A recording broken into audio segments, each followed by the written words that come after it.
새로운 패러다임의 교회, 빵과 잔에서 길을 찾다. 이런 제목이고, 여러분들에게 새로운 패러다임의 교회라고 하는 것, 예수님께서 베풀어 주신 최후의 만찬, 그리고 그것이 부활로 어떻게 연결되었는지를 나누면서 우리가 가야 될 새로운 패러다임의 교회에 대해서 같이 말씀을 좀 나누어 보려고 합니다.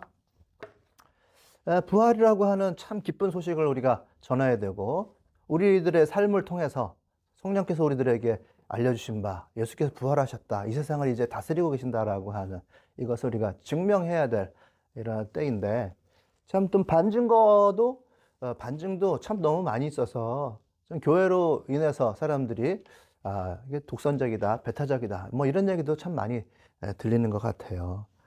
한국 교회가 예수님의 가르쳐 주신 하나님 나라의 흐름을 지금 우리가 이제 잘 이어갈 수 있을 것인가, 이것을 우리가 한번 돌이켜 볼 수밖에 없는, 좀 가볍게 좀 얘기를 하고 싶은데 그렇게 도저히 될 수가 없는 상황인 것이 너무나도 안타깝긴 합니다. 그래서 오늘 본문 속에서 예수님께서 하신 말씀, 그리고 예수님의 소원, 이것들을 좀 보면서 어떻게 하면 그 예수님의 소망을 우리가 좀 연결시켜 갈 수 있을 것인가에 대해서 얘기를 하려고 하는데요. 먼저 22장 14절에서부터 20절까지만 읽도록 하겠습니다.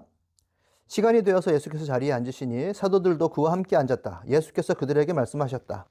내가 고난을 당하기 전에 너희와 함께 이 유월절 음식 먹기를 참으로 간절히 바랐다. 내가 너희에게 말한다. 유월절이 하나님의 나라에서 이루어질 때까지 나는 다시는 유월절 음식을 먹지 않을 것이다. 그리고 잔을 받아서 감사를 드신 다음에 말씀하셨다. 이것을 받아서 함께 나누어 마셔라. 내가 너희에게 말한다. 나는 이제부터 하나님 나라가 올 때까지 포도나무 열매에서 난 것을 절대로 마시지 않을 것이다. 예수께서는 또 빵을 들어서 감사를 드신 다음에 떼어서 그들에게 주시고 말씀하셨다. 이것은 너희를 위하여 주는 내 몸이다. 이것을 행하여 나를 기억하여라. 그리고 저녁을 먹은 뒤에 잔을 그와 같이 하시고서 말씀하셨다. 이 잔은 너희를 위하여 흘리는 내 피로 세운 언약이다. 예수님의 어떤 결심과 갈망이 여기에서 잘 나오고 있는데요. 14절에 보니까 이 만찬의 자리에, 그 시간에, 그 공간에 예수님과 같이 제자들이 앉아 있었어요. 그런데 예수님께서 하시는 말씀이, 그들에게 말씀하셨기를 내가 고난당하기 전에 너희와 함께 이 유월절 음식을 먹기를 간절히 바랬다라고 이렇게 말씀하셨거든요. 제자들과 함께 같이 이 유월절 음식 자리에 앉기를 그렇게 간절히 바랬다라고 하는 말씀이 나오는데, 헬라어로 에피티메오라고 하는 건데요. 강하게 바라는 거, 소원이나 이거야 라고 할 때 쓰는 말이에요. 내 소원이다. 참 최후의 만찬은 그 명화에서 나오듯이 그렇게 엄숙하고 대단히 죽기 직전에 침울한 그런 느낌만은 아니에요. 예수님께서는 여기에서 정말 인간적인 면모를 보여주셔가지고 이 유월절 만찬을 예수님께서 직접 계획하셨어요. 그 장소까지, 그리고 어떻게 모일 것까지 예수님께서 하나하나 세팅하셔가지고 제자들에게 시키신 거예요. 그리고 날 이 자리에서 너희들과 같이 있기를 바랬다라고 하는 소원이 여기에 담겨 있음을 예수님께서는 얘기하시는 거거든요. 예수님께서 제자들을 깊이 사랑하지 않으셨다면 예수님과 같이 제자들이 같이 앉아서 먹는 이 자리, 그 자리를 굉장히 기뻐하시지 않았다면 굳이 예수님 고난당해서 죽으시기 직전에 이 상황에서 제자들과 함께 같이 먹고 마시는 자리에 앉으실까? 좀 그렇지 않다고 생각해요. 예수님께서는 그 자리를 너무너무 좋아하시고, 그리고 평소에도 예수님께서는 앉아서 같이 먹고 노는 자리에 있으시는 것을 굉장히 좋아했어요. 예수님께서는 우리가 물론 예배가 굉장히 중요하다는 건 알아요. 그리고 저는 예배가 살아있기를 바랍니다만은, 오늘날의 예배에 비한다면 예수님께서는 회당에 들어가서 말씀을 가르치신 구절이 많이 나오긴 하는데요. 오히려 예수님께서는 그 회당에서 말씀을 가르치시고 그 이후에 이어지는 관계 가운데서 배척을 받으시고 거기에서 쫓겨나시는 일이 성경에 기록되어 있지, 예배가 중요하다, 예배를 살아있게 해라라고 가르치신 적은 예수님께서 사실은 없으세요. 오히려 이렇게 같이 먹고 마시는, 릴렉스 하면서 같이 노는 이런 자리에서 예수님은 거기에 원래 올 수 없었던 사람들과 함께 함으로써 공동체를 이루시는 일이 오히려 더 많다. 그러니까 이 6월절 만찬 자리는 같이 릴렉스하는 자리, 같이 먹는 자리, 같이 마시는 자리, 그리고 같이 놀듯 일하듯 하는 그런 자리예요. 고난을 대비하는 듯 하지만 제자들과 함께하는 그런 긴장이 풀어지는 이런 자리였습니다. 사실 제자들의 수준이라고 하는 거는 어부들이고 이 자리에 같이 있지 못할 사람들이 많이 있었어요. 그리고 평소에도 예수님께서는 그렇게 같이 하지 못할 사람들과의 연결의 고리로서 이렇게 식탁의 자리를 마련하셨습니다. 그런 자리에서 제자들이 예수님과 함께 릴렉스하고 있었다라고 하는 것이 이 최후의 만찬의 자리예요, 사실은. 그리고 그 제자들과 함께 공동체를 형성하는, 릴렉스만 하는 것이 아니라 굉장히 중요한 사회적인 행위였습니다. 이 제자들과 함께하는 이 자리가 예수님이 그렇게 원하셨던, 간절히 바랬다라고 하는 이 자리입니다. 예수님께서는 그거를 원하셨어요. 그러나 이제 그렇게 같이 먹고 마시는 그런 것뿐만 아니라 예수님께서 결심을 드러내시는 일이 있는데, 여기에서 6월절이 하나님 나라에서 이루어지기까지 나는 이제는 절대로 6월절 음식을 먹지 않을 것이다. 그리고 하나님 나라가 도래할 때까지 나는 포도주를 절대 마시지 않을 것이다 라고 하는 이야기가 15절에 나옵니다.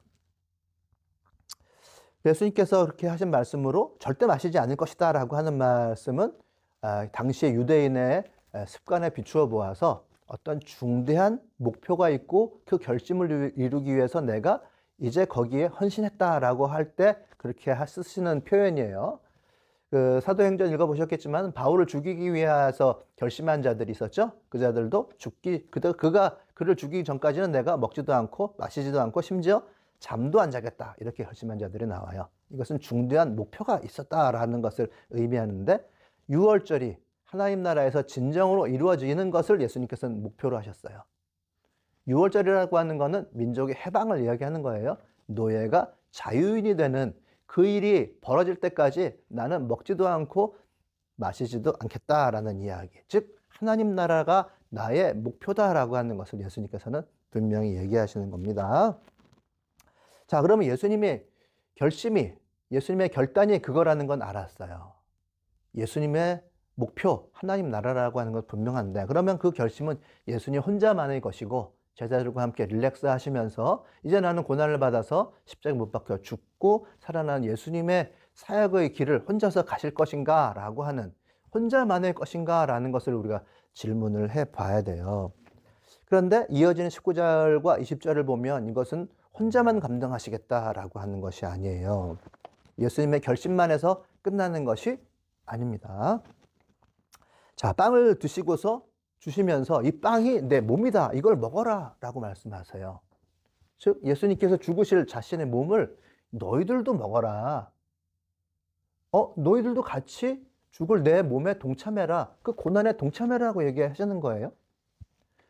그리고 잔을 주시면서 이 잔을 먹고 새로운 언약 관계로 들어가라. 새로운 약속의 관계. 하나님과 너희와의 새로운 세대로 들어가기를 내가 강력하게 요청한다. 그 잔이라는 것은 피예요. 예수님의 죽으심을, 예수님의 생명을 표현하는 피를 너희가 마셔야 된다. 우리가 성찬식에서 빵과 포도주를 마실 때는 예수님과 같이 죽는다는 것을 의미하는 거예요. 예수님과 같이 죽어야만 살아날 수가 있어요. 나랑 같이 해야 된다.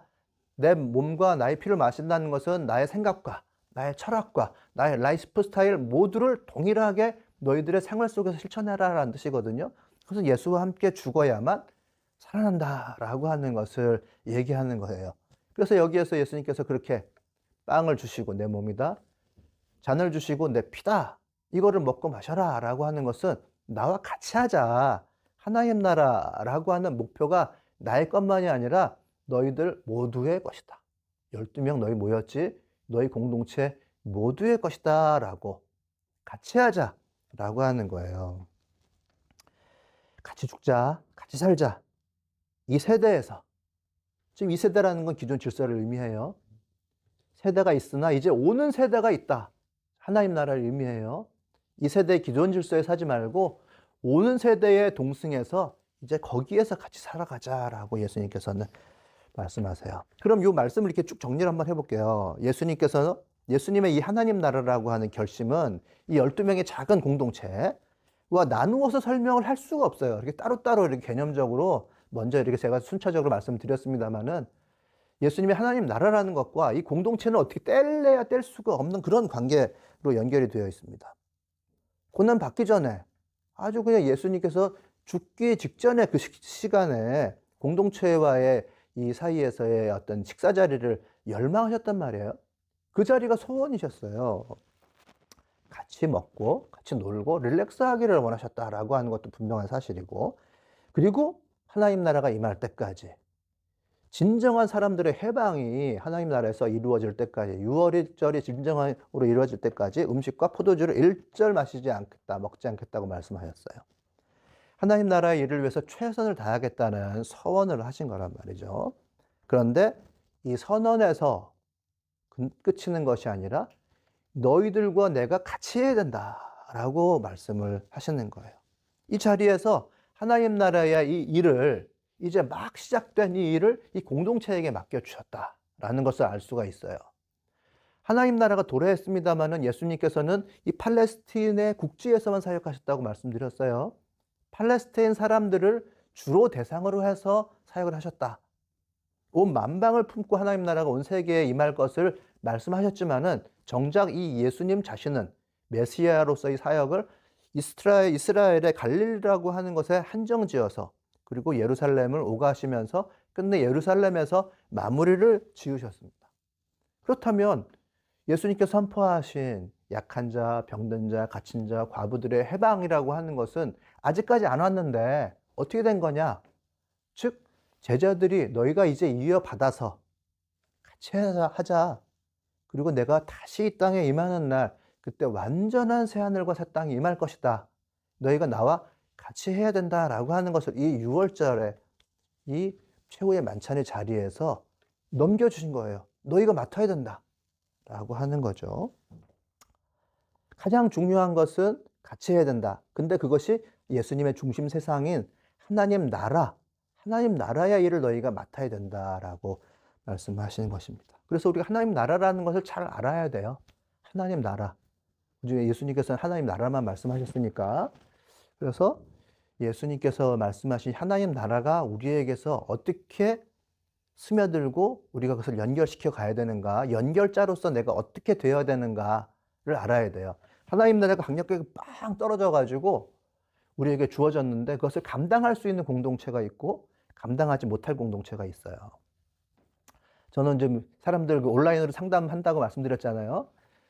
거기에 그 횡재를 바라는 사람들이 있어요. 나한테는 그런 돈, 물질이라는 것이 언제 좀 제대로 떨어질까요? 라고 이렇게 물어보는 사람이 있거든요. 그럼 이제 저는 그걸 보고 물질이 떨어졌을 때 감당할 수 있는 사람인지 아닌지를 봐요. 돈 뚝 떨어졌을 때 감당 못하고 깔려 죽는 사람이 있고, 준비가 돼서 준비됐네? 뭔가 기회가 오면 이 사람 치고 나가겠다. 이런 사람이 이제 구별이 돼요. 하나님 나라가 우리들에게 주어진다. 너희들 맡아라라고 말씀하셨을 때 그것을 맡을 수 있는 공동체인지 아닌지가 굉장히 중요한 거예요. 예수님과 함께 놀듯, 일하듯, 릴렉스하듯 결심을 소망으로 감당하는 사람인지 아닌지, 그런 공동체인지 아닌지가 너무너무 중요해요. 그래서 하나님의 결심, 예수님의 결심, 예수님의 소원인 하나님 나라에 대해서 우리가 충분히 알고 준비를 해야 되거든요. 예수님께서 주도하셨어요. 이 최후의 만찬 자리를. 즉 그것이 상징적으로, 역사적으로, 신학적으로 얘기하면 이제 하나님 나라가 때가 찼다라는 것을 의미하는 거예요. 이제 드디어 마지막 판에 온 거예요. 이 세상, 이 세대라고 얘기를 해요. 이 세대는 기존 질서예요. 거기에 뚝 떨어져서 오는 세대가 이제 겹쳐진 거예요. 그 겹쳐진 자리에 그 시공간에 예수님과 제자들이 같이 앉아 있어요. 그럼 제자들이 이 세대의 사람들인가, 오는 세대의 사람들인가가 굉장히 중요한 거예요. 오는 세대에 동승해야만 감당 가능해요. 그러나 기존 질서에 머물러 있는 사람들이면 하나님 나라가 주어졌다 하더라도 깔려 죽지, 그 하나님 나라를 감당하기가 불가능합니다. 오늘 우리가 이 세대에 살고 있지만은 오는 세대가 다가왔다라고 하는 것이 이제 예수님의 가르침이에요. 그 얘기를 뭐 어떻게 표현할지 잘 모르겠습니다만은 어쨌든 하나님께서 이제 우리를 그냥 내버려 두시는 것이 아니라 우리를 다스리고 지배하실 때가 왔다라고 하는 것을 이해를 하시면 좋겠어요. 그래서 예수님께서는 하나님께서 이제 우리들 옆에 다 계셔가지고 하나님께서 옆에 계신 듯이 살아야 된다. 하나님께서 딱 옆에 계셔서 나를 바라보고 있는 듯이 하나님께서 우리들에게 새로운 새 땅을 주셨다라고 하는 것은 다 옆에 하나님께서 이제 임재하셔서 하나님 나라를 일구고 계시니까 마음대로 살아가지 말아라. 그럴 때가 아니다. 이제는 지배를 받을 때가 됐다. 이런 뜻이에요. 그게 오는 세대에서 우리가 살아가게 됩니다. 강력하게 이제 지배를 하실 것이다. 라는 얘기고. 그래서 우리가 하나님을 믿는다라고 하는 것은 하나님의 지배를 받는다. 다스림을 받는다. 이런 뜻이에요. 그래야 내가 하나님 없듯이 교회에 왔을 때는 좀 나이스한 사람이지만은 실제로 삶의 터전으로 가거나 직장의 터전으로 갔을 때는 하나님 없는 듯이 살아가는 게 아니라 여기서든 거기서든 정말 진정한 의미로 좋은 엄마가 되고 좋은 배우자가 되고 좋은 직장인이 되고 세상을 경영하는 사람이 예수님이 딱 바라보고 계시듯 그런 사람이 되어야 한다라고 하는 것이 하나님 나라가 이 땅에 도래했다라고 하는 가장 첫 번째의 가르침이고 그 지배 아래 있는 것이 하나님 나라를 살아가는 거예요.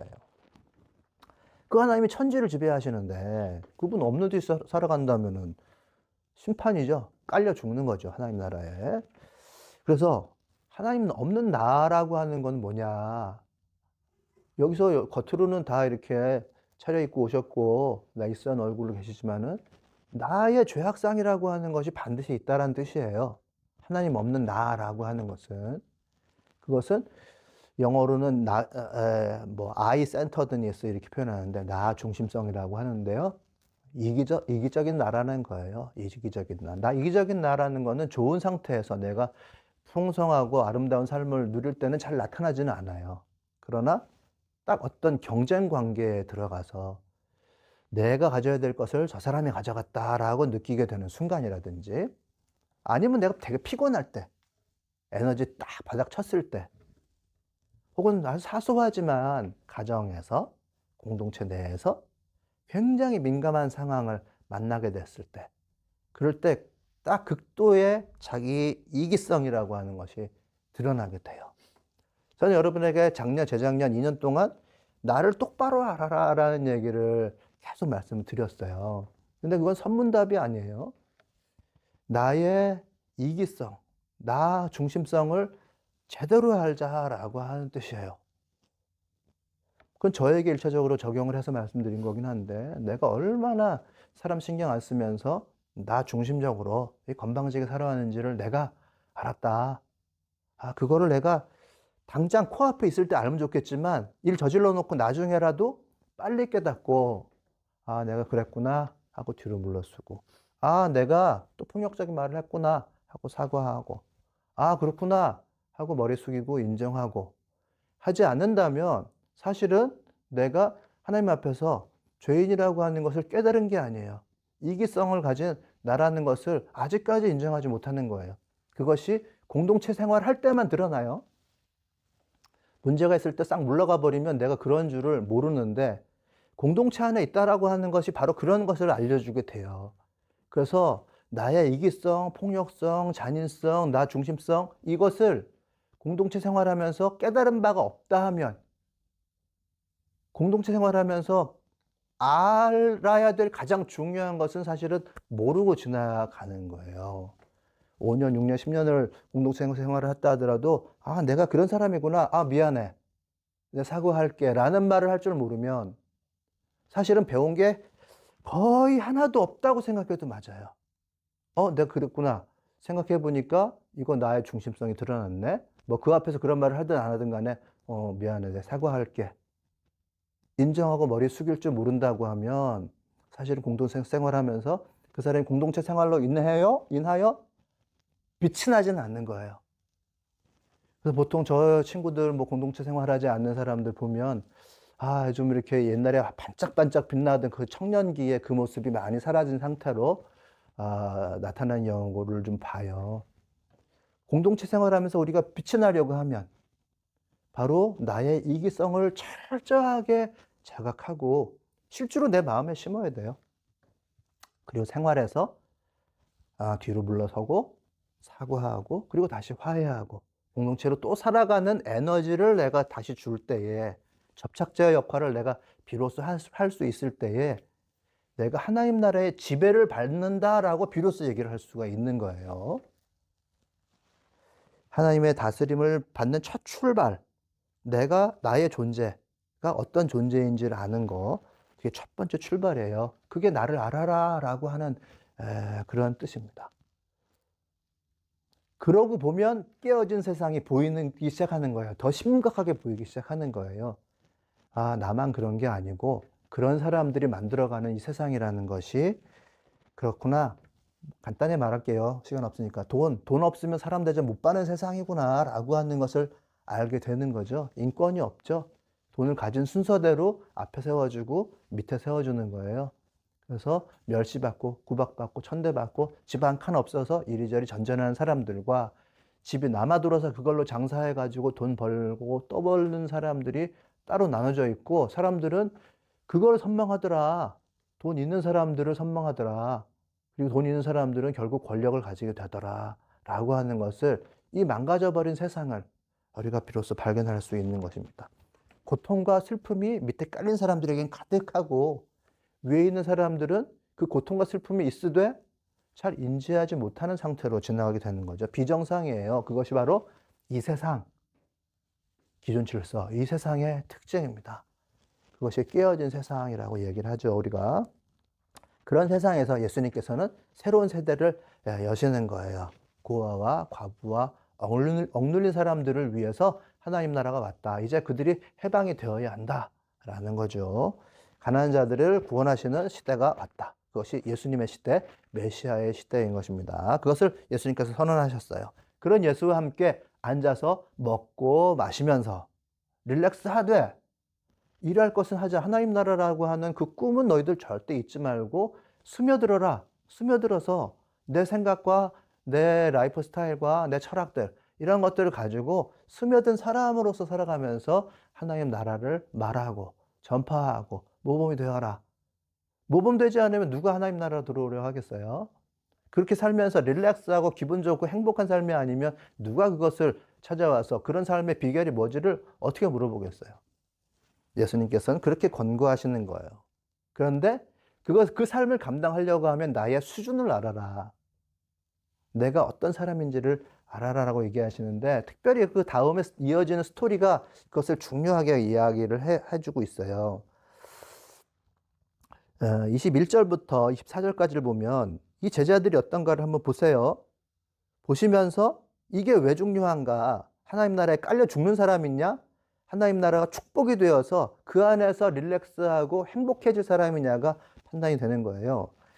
그러나 보아라, 나를 넘겨줄 사람의 손이 나와 함께 상 위에 있다. 인자는 하나님께서 정하신 대로 가지만 인자를 넘겨주는 그 사람에게는 화가 있다.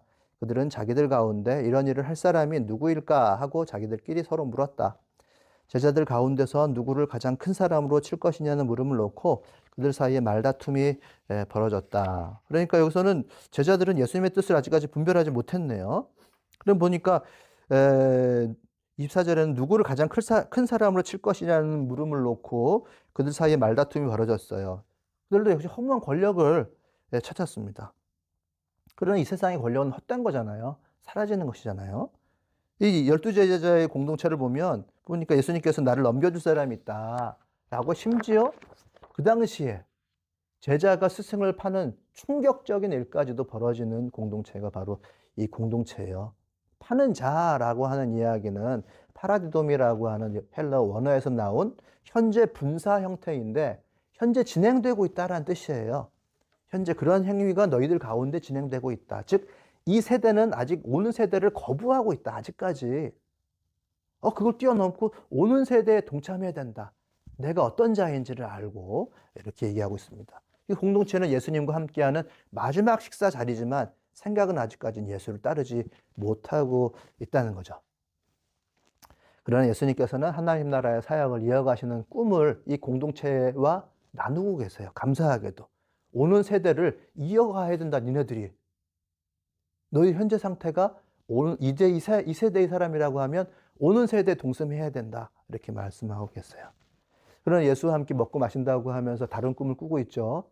돈, 권력을 찾아가려고 하고 있고, 아마도 추상적으로 얘기를 한다면 예수님께서 뭔가 거사를 버리신 다음에 새로운 세상이 딱 열렸을 때 내가 예수님과 함께 있었을 때 내가 한 자리씩은 차지할 거다라고 하는 이런 생각을 아마도 하고 있었던 것이 아닌가 싶어요. 그리고 이제 높은 자리에 올라가는 것을 바랍니다. 참 부자를 선망하지 않는 사람이 저는 없는 것 같아요. 그래서 부자가 되기를 바라고 선망하죠. 제가 굉장히 권력 있는 부자를 성경 공부를 가르쳐 본 적이 있어요. 너무 잘 안 됐어요. 너무 딱딱하고 그냥 고지식하고 그래가지고 가르치긴 가르쳤는데 그 레벨이 다르다고 생각하셨던 것 같아요. 그 부자분은. 그래서 성경 공부 교재 탁 내던지면서 다 아는데 뭐 이렇게 자꾸 하려고 그러냐 그러셔가지고 잘 안 됐어요. 아직까지 그 기억이 나요. 그리고 저는 굉장히 부자들이 많이 있는 교회에 좀 있었기 때문에 부자분을 교회에서 봉사하시기 위해서 누가 좀 권고를 할까 아무도 얘기 못 하죠. 제가 어떻게 가가지고 좀 권고해 봐라 이렇게 미션을 받고 가서 좀 얘기를 했는데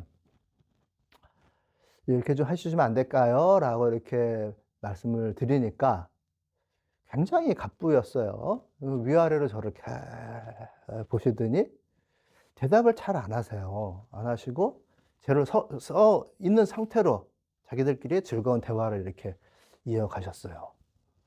마치 어떤 회장실에 앉아있는 회장이 사업 상담을 하면서 비서가 옆에 서 있는 듯이 이렇게 하면서 한참 멀뚱히 있다가 대답을 듣지 못하고 제가 이렇게 돌아섰던 기억이 있어요. 뭐 일개 전도사 시절이었으니까 그걸 생각하면 이 부자라고 하는 것의 특성이 자기가 주어진 것을 받은 것일 뿐인데 그걸 자꾸 자기의 힘이라고 생각하고 레벨을 딱 나누어서 나는 이런 레벨인데 네가 뭐 나한테 와서 그런 권고를 하냐 저 담임 목사급에 와서 나한테 얘기를 하면 한번 생각을 해보지 뭐 그런 정도인 것 같아요.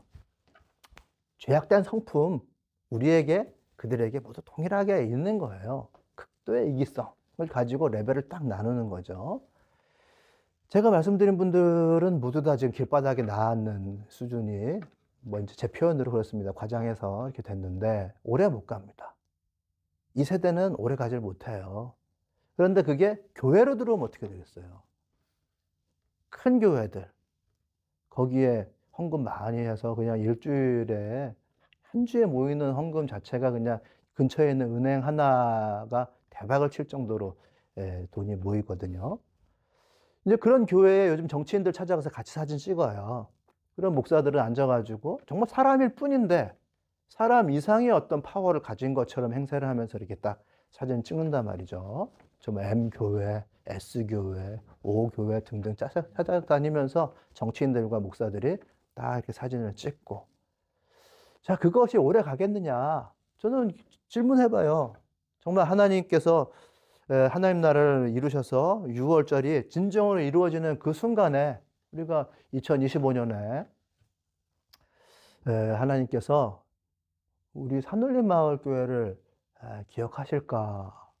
그 교회를 기억하실까? 그 교회는 모든 사람들이 다 아는 정말 멋진 교회고 우리는 이름 갖다 대도 모르는 그런 교회인데 하나님께서는 어떤 교회를 기억하실지 전 진지하게 고민을 합니다. 예수님의 소원이 하나님 나라가 6월절을 진정으로 맞이하는 그때라고 말씀하셨는데 그때 당도에서 우리가 자기 자신을 똑바로 알고 예수님과 함께 놀듯 일하듯 릴렉스 하듯 예수님의 생각을 점점 품어가는 그런 스며들어가는 공동체가 되고 예수님의 말씀을 전하고 듣고 가르치고 배우고 해서 예수님의 파장이 일어나서 예수님께서 일어나게 된다고 하면 하나님께서 그 마지막 날에 산울림 마을교회라는데 내가 확실히 기억하는데 그렇게 생각하실 가능성이 저는 있다고 생각해요. 지금은 사람들 잘 모르지만은 페이스북에 암만 글 써도 잘 몰라요. 그 교회는 모든 사람들이 알고 전 세계가 알지만 이 세대의 판도가 그렇습니다. 많은 하나님께서는 어떻게 기억하실지가 굉장히 중요하고 더불어서 이 세대에서 예수님의 소망을 이루어갈 수 있는 교회이냐라고 질문했을 때 한국 교회는 사실은 굉장히 위기예요. 굉장히 위기입니다. 그래서 저는 그 표를 한번 보여주세요. 보면은 저는 숫자 자체로 교회가 절단난다 아니다 뭐 이렇게 이야기하기는 싫어요. 그러나 어떤 본질을 우리가 추론할 수 있기 때문에 숫자를 얘기를 하는 것인데 2012년에 인구 대비해서 22.5% 기독교 인구가 1146만 명이었어요.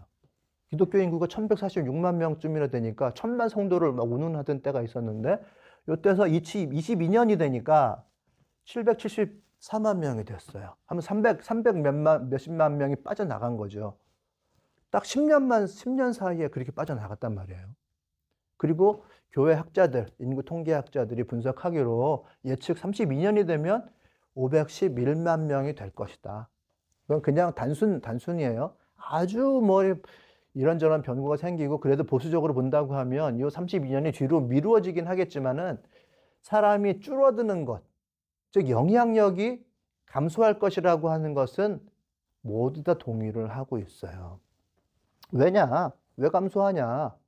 사람 주는 것 자체가 큰 본질이라 생각하지 않지만 그 이유가 중요하잖아요. 보통 사람들이 기독교를 바라보는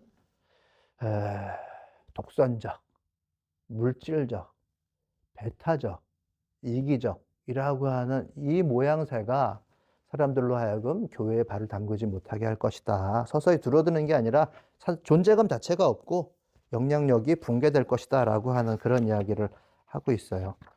그렇게 정치인들과 사진 찍으면서 과시를 하고 있는 철저히 물질적인 그런 교회가 정말 영적이고 눈에 보이지 않는 정서적으로 사람들에게 어플하기가 굉장히 힘들겠죠. 어떻게 이 상황을 우리가 극복하고 하나님 나라의 멘탈을 이어갈 것인가? 저는 우리가 하나님의 꿈을 그대로 유지한다면 가능하다. 예수님께서는 이 완성된 식탁을 기대하세요. 우리가 밥 먹는 그 순간을 기도하십니다. 첫 번째 제가 잠깐 말씀드렸지만 예배가 굉장히 중요하긴 하나 예수님께서는 그 회당에서 오히려 쫓겨나시는 분이었어요. 우리가 특별히 별거 하지 않아도 주 예수 그리스도의 이름으로 모인 두세 사람이 된다고 하면 그 예수님을 나누고 증거하고 가르치고 배우면서 예수와 함께 같이 밥 먹고 예수와 함께 즐기는 그 식탁 가운데서 우리가 하나님과 함께 일한다고 한다면 하나님께서는 반드시 그 공동체를 사용하셔서 주님의 소원을 이루실 것이다 라고 하는 거죠. 예수 일이 일어날 때까지 참 우리가 감당할 사람이 되는 것, 나 자신을 똑바로 아는 것이 굉장히 중요하고요. 하나님께서 분명히 그런 사람이 되라고 우리에게 말씀하시긴 했어요. 그러나 이 6월절의 식탁을 준비하는 새로운 패러다임, 제도고 교회가 하는 여러 가지 일들이 있어요. 성가대도 잘하고, 어떤 사역도 잘하고, 교회 헌금을 계수하기 위한 여러 가지 시스템도 질비하게 잘 마련해 놨어요. 그러나 일일이 그것저것 다 챙기지 못한다 하더라도 가장 중요한 예수의 꿈을 우리들의 마음 가운데 가지고 그 꿈을 우리들 식탁 자리 가운데서 이어가고 그것을 계승하고 전수한다고 하면 하나님께서는 반드시 그 꿈을 이루실 것이다. 예수님께서 직접 이루실 것이다 라고 하는 거예요. 우리 사도행전을 우리가 쭉 읽었습니다만은 처음에 예루살렘 교회가 하나에서 안디옥 교회 하나를 만들어서 두 개가 됐어요. 그리고 여행을 다니면서 공동체를 세우는데 그 공동체라고 하는 건 오늘날의 교회를 얘기하는 게 아니에요. 가정에서 만들어진 작은 단위, 예수의 이름으로 두세 사람이 만들어진 그 에클레시아를 얘기하는 거예요. 그 에클레시아가 저기 유럽으로 건너가서 거기에서 자주상사를 만나서 거기에서 또 작은 교회가 이루어졌어요. 그렇게 작은 교회가 거기에서 집에서 식탁을 중심으로 해서 예수와 함께 먹고 마시면서 릴렉스하면서 일하듯 놀듯 할 때에 거기에서 하나님 나라는 꽃피울 것이다 라고 하는 거죠. 예수의 초기만 해도 두세 사람이 모인 교회가 그렇게 있었을 뿐이에요.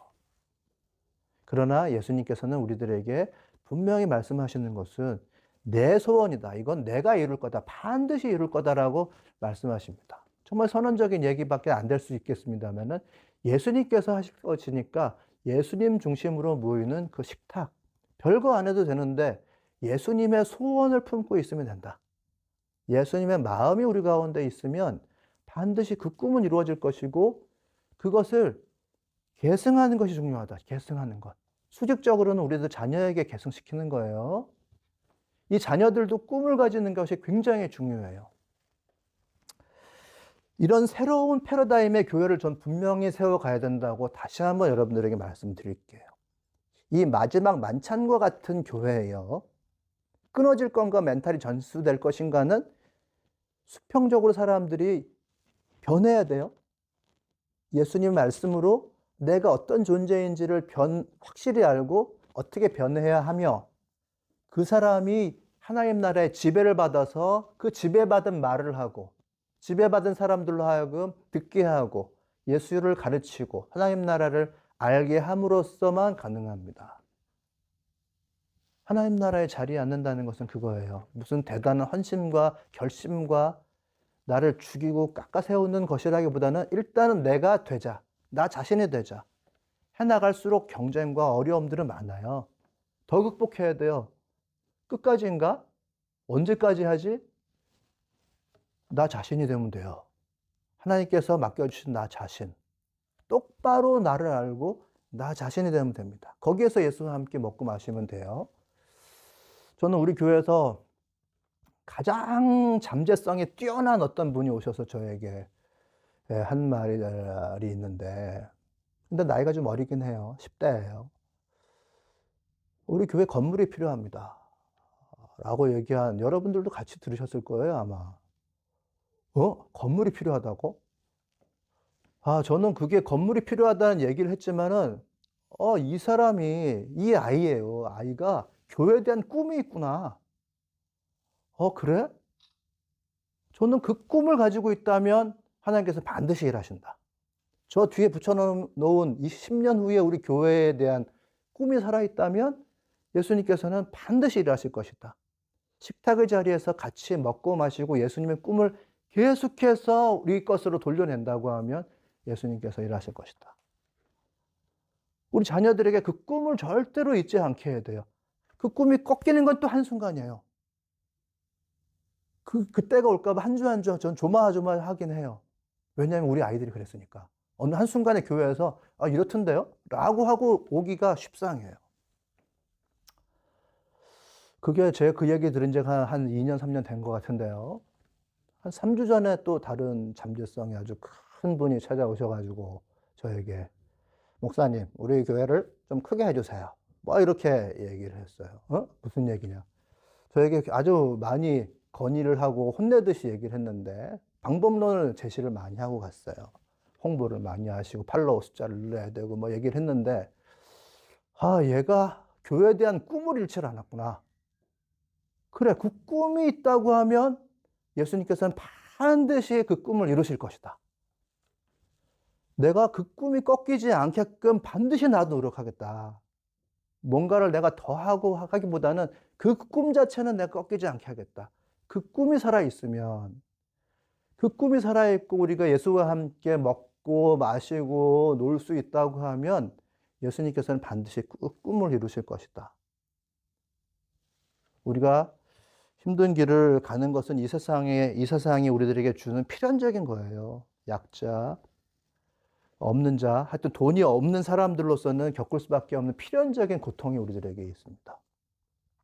예수님께서는 그 사람들과 함께 같이 앉자라고 말씀하셨고, 우리들은 예수의 꿈을 닮은 공동체가 되어야 합니다. 그리스도와 함께 있으면 된다라고 하는 이 사실만은 분명하고 그 만찬을 이어서 메시아의 식탁을 만들어 가야 된다.